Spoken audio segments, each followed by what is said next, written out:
This poster is titled Real-Time Semantic Mapping of Tree Topology Using Deep Learning and Multi-Sensor Factor Graph.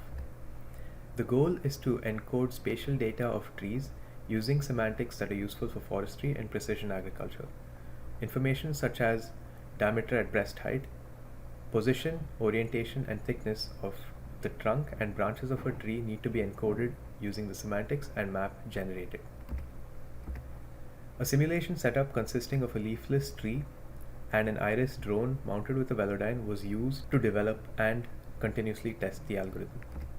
A handheld rig, also consisting of a Velodyne LiDAR and an Intel RealSense tracking camera, was used to capture real-world data and further test the developed algorithm in real-world conditions.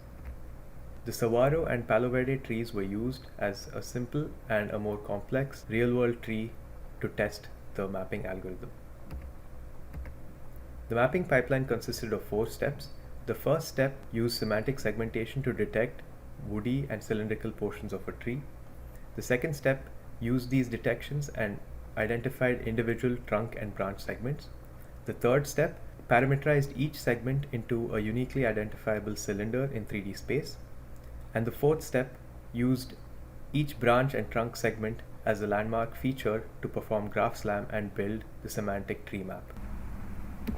Semantic segmentation to detect the tree made use of ideas from the ERFnet and RangeNet++. Trunk and branch separation was performed by converting the 3D LiDAR point cloud into a 2D range image and utilizing a distance threshold to count and number individual trunk and branch segments row-wise. The branch parameterization step made use of the axis vector, the normal vector, and curvature to represent a cylinder uniquely in 3D.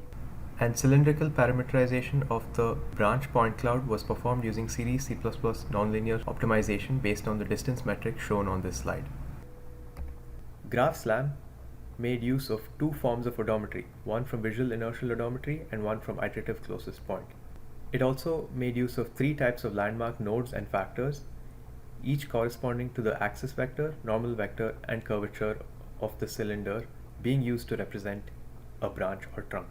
The representation of trunk and branch segments as custom GTSAM nodes allowed for the marginalization, optimization, and refinement of the semantic tree map over time. Results are as shown in this slide.